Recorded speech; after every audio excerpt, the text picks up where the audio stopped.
This never gets old.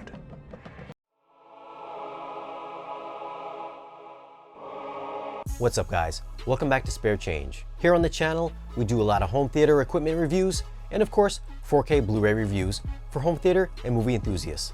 So if you're new here, consider subscribing. Today we have possibly one of the best Marvel movies, Black Panther on 4K Blu-ray.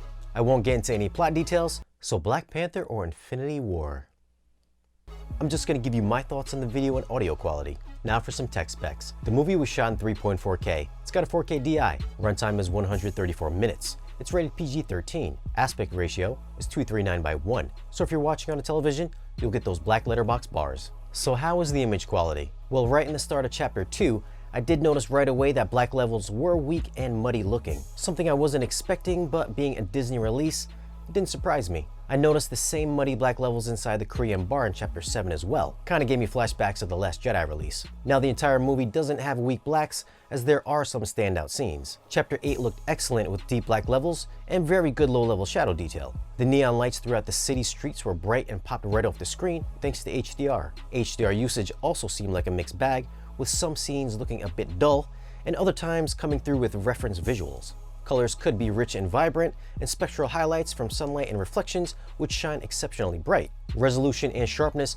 was an improvement over the 1080p version, with Chapter 12 showing off how clean 4K can be. There was some great detail rendering of the scars on Killmonger's body, all the way to the finely detailed material on Okoye's uniform. The close-up shots also looked great, with individual strands of hair and skin imperfections on full display. CGI effects were also rendered cleanly, but could look very fake at times and out of place.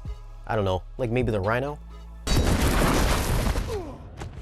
Audio is done in Dolby Atmos, and much like the last few Disney releases, the volume is on the low and reserve side. I did have to turn up the volume knob a few more decibels to get it to my normal listening level, and even then, I did feel the center channel would be slightly overpowering over the other channels, which just sounded to me like they were lacking in dynamics. The higher end of the spectrum just seemed a little bit rolled off and missing some of that extra detail.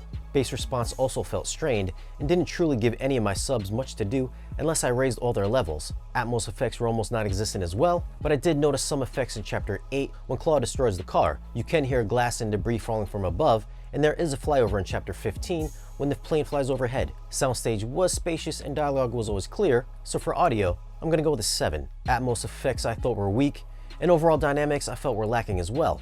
For video, I'm gonna go with a 7.8. There were some truly demo quality scenes here that were 4K crisp with reference HDR usage. The muddy black levels I thought were distracting, and colors could be a bit bland at times. I just found it very inconsistent for video quality.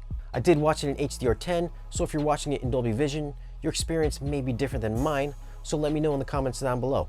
Now this is definitely better looking than the standard Blu-ray, and I think it's a must-have if you're a Marvel fan. So I'll leave a link in the description down below if you want to grab it. If you found the video useful, give it a thumbs up. Check out our social media links down below, and if you're not a subscriber, hit that subscribe button. We'll see you guys again in the next one.